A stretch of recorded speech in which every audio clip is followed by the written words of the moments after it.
everyone, welcome back to my channel.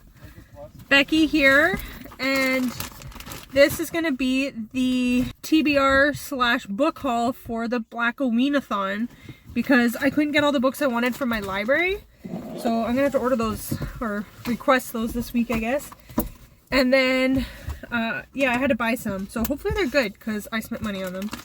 So, from Amazon. Ready to go out. So, this is the first book, The Vanishing Girls by Callie Browning. So, I like the feel of it. It's kind of like a matte feel. I don't know how to explain it.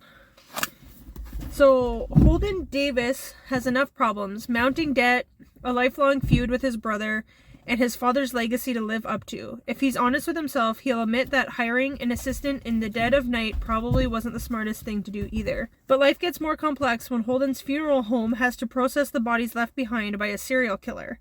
The bodies start to mount up, but the clues don't. Meanwhile, Holden finds himself falling in love with his beautiful but mysterious assistant, Eileen.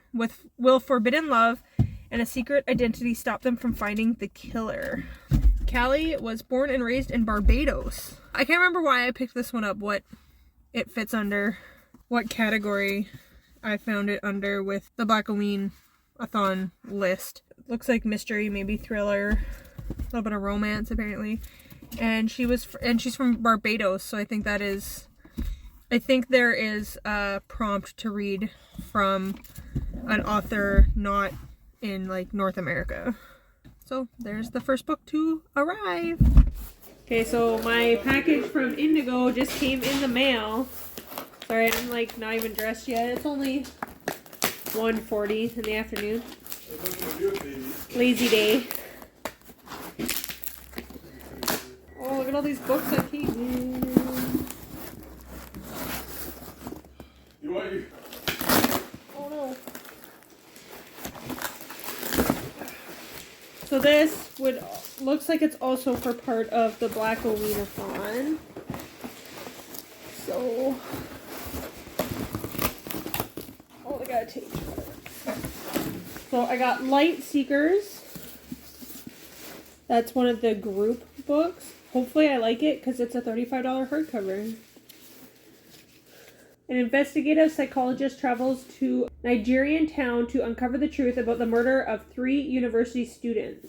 Philip is not a detective, he's an investigative psychologist, an academic more interested in figuring out the why of a crime than actually solving it. So I think I'll like it because I like those kind of books.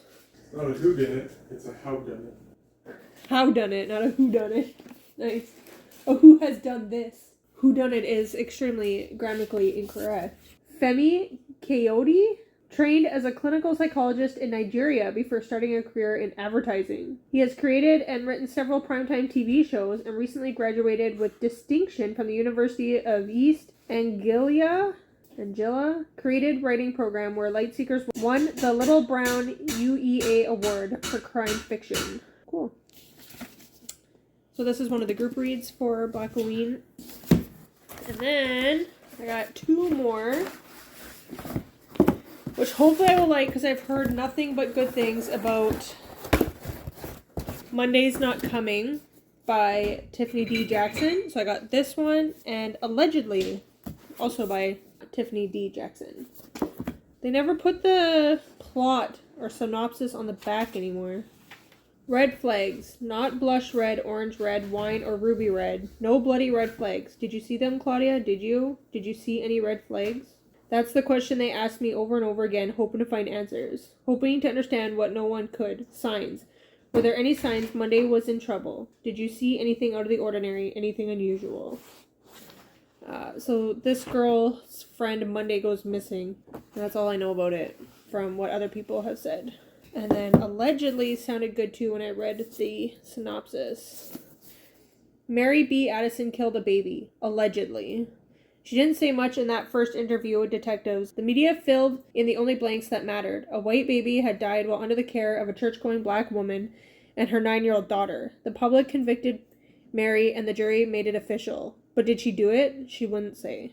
Mary survived 6 years in baby jail before being dumped in a group home. There wasn't a point to setting the record straight before, but now she's got Ted and their unborn child to think about. When the state threatens to take her baby, Mary's fate now lies in the hands of the one person she distrusts the most, her mama. No one knows the real mama, but does anyone know the real Mary? These two should be interesting. Hopefully I can get to all these books because none of them came as audiobooks. So I am here to do the TBR for the Black-O-Ween-a-thon. You saw my quick little book haul of the books that I bought, and probably tomorrow I'll be running to grab a few books from the library that I requested. Today is Tuesday. I'm going to be trying to film and edit this and have this up tomorrow. I would have posted it for Thursday, but Thursday, September 30th is Truth and Reconciliation Day. So it's like a holiday. Kids are off school, things like that, so I don't want to post this during that time. Yeah, so I'm just going to post this on the 29th instead of the 30th. I have so many books to read for October, and the frustrating part about this, and this is on me, but for the Black-O-Ween-a-thon, you're supposed to read just books by Black authors, and I have a few books by Black authors on my physical bookshelves. I just found one of my bookmarks. So, perfect timing. Just slip this right into the first book. So I have a few books that I have already on my physical bookshelf, but they don't really fit the prompts for like horror, spooky, thriller, things like that. I don't read a lot of horror. I like mystery, thriller, suspense, not so much horror. So I've had to buy books. So now those are physically on my TBR, and hopefully I like them, and I have a couple sets of highlighters and some pens and some sticky notes and stuff like that. So hopefully I can do some like highlighting, some journaling, I don't know. I also ordered a journal in the mail I'm waiting to come in, which is supposed to come in the beginning, like by the 10th of October, hopefully. It's coming in from Redbubble, so we'll see. So I can do some journaling, because there's also another readathon October 21st to the 27th, which is the Cozy Readathon, so watch for my TBR and video for that. And so I'll be kind of taking a break from the Black-O-Ween-a-thon for that week to read some other books on my shelf. I could have chosen books that correlate to both readathons that are done by like Black authors, because the Cozy Readathon has prompts. It's not really about the authors or the genres or anything. It's more like read a book outside of the type of media you normally read. So if you read a lot of like paperback or hardback novels, try a graphic novel. I am trying so hard to go through, and buying tons of other books and getting books from the library, but I'm really trying to focus on reading the books on my bookshelf. I have some books on that are not written by Black authors that I want to read that week. So we will see. I think I'm going to be like taking a technology break for the month of October, so I can get through hopefully as many of these books as possible. There are two books, like two stacks I want to prioritize.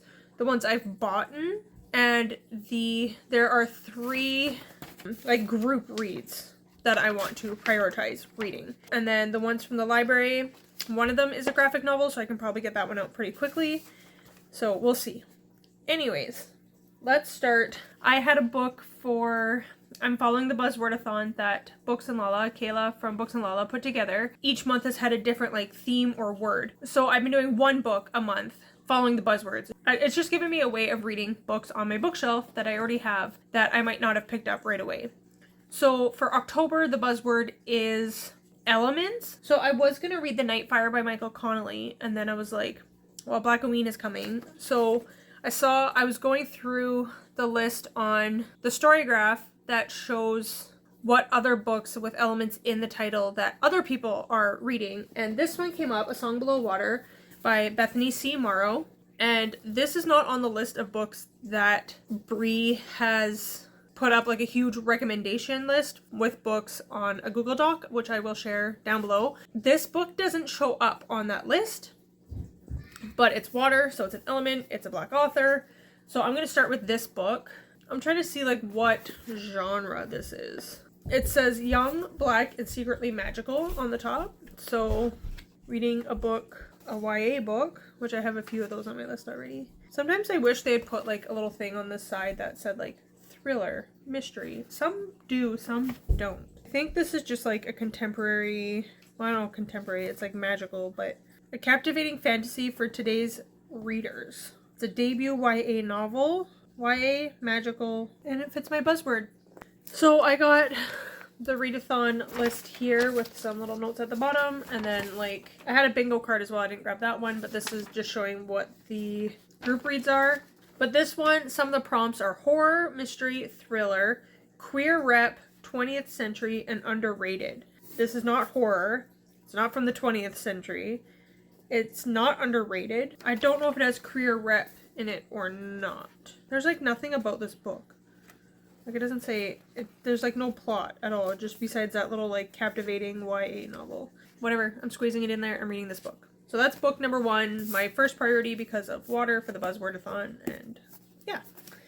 Then we have the 3 group reads. So obviously I don't need to read all 3 of them, but I bought one, so I'll prioritize that one first, which is Lightseekers by Femi Coyote. I want to say this one you saw me unbox. This one sounds interesting. An investigative psychologist travels to a Nigerian town to uncover the truth about the murder of 3 university students. So there's some travel in this, and they go to Nigeria, so that's kind of cool. It's outside of like the States. I can't remember what else. This also fits another prompt under mystery thriller. So most of them are mystery thriller. Like most of the books I have picked are mystery thriller. So, and this is copyright 2021, so this is a brand new book. Lightseekers, group book, mystery thriller. I also have a note down here of a thriller, apparently, I didn't know this, The Other Black Girl, which I think is about, I thought there was correct me if I'm wrong, but it's a story about a girl who's working at this company and she's the only black girl working there, and then another black girl comes and works there, and it's like their relationship and a rivalry between the 2 of them, but I'm not 100% sure, and I didn't know it was classified as a thriller. That's an audiobook, so I'm hoping to get to that because all these books are physical books and I can't read that fast, and I don't have audiobooks for them, so it's very stressful. So I have The Other Black Girl as a thriller audiobook to listen to, and then the library has waiting for me The Ancient Nine by Ian K. Smith and The Confessions of Franny Langton by Sarah Collins, which are both the group reads here, these 2, so obviously I'll get to this one first and then these 2. And then also from the library waiting for me is When No One Is Watching, which is a mystery thriller, I believe. Maybe suspense. And then The Taking of Jack Livingston is the graphic novel that the library doesn't have that one yet, but it's on hold. And that one is horror and has queer rep in it. The Taking of Jack Livingston. These last 3 books I have bought. You saw me unbox them, haul them. So The Vanishing Girls by Callie Browning. And this covers the prompt or like a word for Caribbean. So it's, again, outside of the States. So The Vanishing Girls, I think this is also thriller or mystery. Oh, trigger warnings in this book, in case you're wondering, is violence against women, misogynistic language, and blood. I like that they put that as a trigger warning, the misogyny in it. It says copyright 2021, so I didn't know it was that new. So this also, I need a book that takes place in the 20th century, which is the 1900s. That feels so long ago. I was born in the 1900s, like, hello. It's not that long ago. This is cool. There is like a QR code here, and it says, scan to unlock the latest behind-the-scenes photos and details. Again, there's nothing in here that tells me like what genre it is, but I guess this guy has to process the bodies left behind by a serial killer. So definitely mystery. Child interlude. And then the last 2 books I bought, and I think I still have one coming from Amazon, but these 2 by Tiffany D. Jackson is Monday's Not Coming and Allegedly, which are both, when I look at them on that Google Doc, are mystery thrillers. So more mystery thrillers. I also have the book Queenie upstairs that I might try and squeeze in. I might not.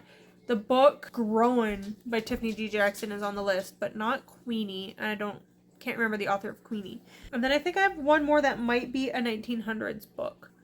So we'll see. I'll just add that to like whatever my next video is. I'll probably put up a video before the Cozy Readathon. Yeah, so this is my list of books that I have for the Black-O-Ween-a-thon so far. Hi, Novella. My doggy brought me a ball. So tomorrow I'll pick up the 2 books from the library, and Friday starts the readathon already, and today's Tuesday, so we'll start with Song Below Water, and then I have these other 4, and like there's some chunkers in there, so I need to get reading very quickly. So thank you for stopping by, for watching this little TBR. I think I'm sideways. And let me know if you're participating in the Black-O-Ween-a-thon or not, what you're reading, if you have any recommendations for a 20th century or underrated book to read, let me know. Maybe I can grab another audiobook or something. Anyways, I'm excited for this and all the reading that's going to get done in October, hopefully. Comment, like, subscribe, all that fun stuff, and I'll see you later. Bye!